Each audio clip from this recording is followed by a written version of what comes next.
ഈ ചുമ മരുന്നുകൾ നമ്മൾ കുട്ടികൾക്ക് നൽകുമ്പോൾ അത് വെറുതെ അങ്ങ് നൽകാൻ പാടില്ല. തോന്നും പോലെ കുട്ടികൾക്ക് മരുന്ന് കൊടുക്കാമോ? കുഞ്ഞുങ്ങൾക്ക് മരുന്ന് നൽകുമ്പോൾ നമ്മൾ ശ്രദ്ധിക്കേണ്ട കാര്യങ്ങൾ എന്തൊക്കെയാണ്? ശിശുരോഗ വിദഗ്ധൻ ഡോക്ടർ ശ്രീജിത്ത് പറയുന്നതെന്ന് നമുക്ക് കേൾക്കാം. നമ്മൾക്ക് കുറിപ്പടികളില്ലാതെ ചുമ മരുന്നുകളും ജലദോഷത്തിനെതിരെയുള്ള മരുന്നുകളും കൊടുക്കാൻ പാടില്ല. പ്രത്യേകിച്ച് 2 വയസ്സിന് താഴെയുള്ളവർക്ക് കൊടുക്കാൻ പാടില്ല. 2 തൊട്ട് 5 വയസ്സ് വരെയുള്ളവർക്ക് ഡോക്ടറിൻ്റെ നിർദ്ദേശപ്രകാരമുള്ള കുറിപ്പടി കൊണ്ട് മാത്രമേ കൊടുക്കാവൂ എന്നുള്ള ഒരു നിർദ്ദേശമാണ് അതോറിറ്റീസിൻ്റെ ഭാഗത്ത് വന്നിട്ടുള്ളത്.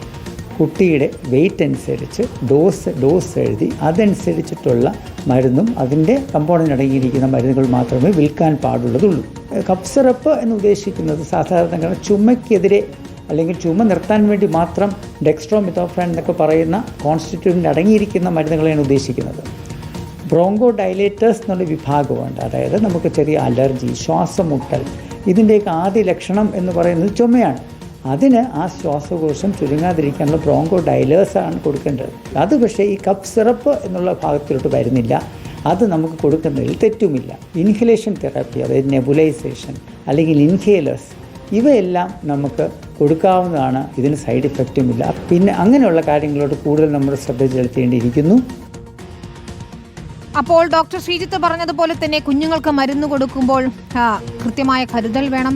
കൃത്യമായി പ്രിസ്ക്രൈബ് ചെയ്ത മരുന്നുകളാണ് എന്ന് തന്നെ ഉറപ്പാക്കണം. മാത്രമല്ല മുൻപെഴുതിയ മരുന്നുകൾ വീണ്ടും നൽകുന്ന ഒരു സാഹചര്യം ഉണ്ടാക്കരുത്. കുട്ടിക്ക് സുഖമില്ല എങ്കിൽ വീണ്ടും ശിശുരോഗ വിദഗ്ധനെ കാണിച്ചു വേണം മരുന്നുകൾ നൽകാൻ. എപ്പോഴും ഒരേ തരം മരുന്നുകൾ എഴുതുമ്പോൾ അതിലും ഒരു ശ്രദ്ധ വേണമെന്നാണ് നമുക്ക് മനസ്സിലാക്കാൻ സാധിക്കുന്നത്. ഏതായാലും രാജ്യത്തെ ഞെട്ടിച്ച ഈ കഫ് സിറപ്പ് കഴിച്ച് കുട്ടികൾ മരിച്ചതിൽ വ്യാപകമായ പരിശോധനയും അന്വേഷണവും നടക്കുന്നു എന്നതാണ് ഏറ്റവും പുതിയ അപ്ഡേറ്റ്.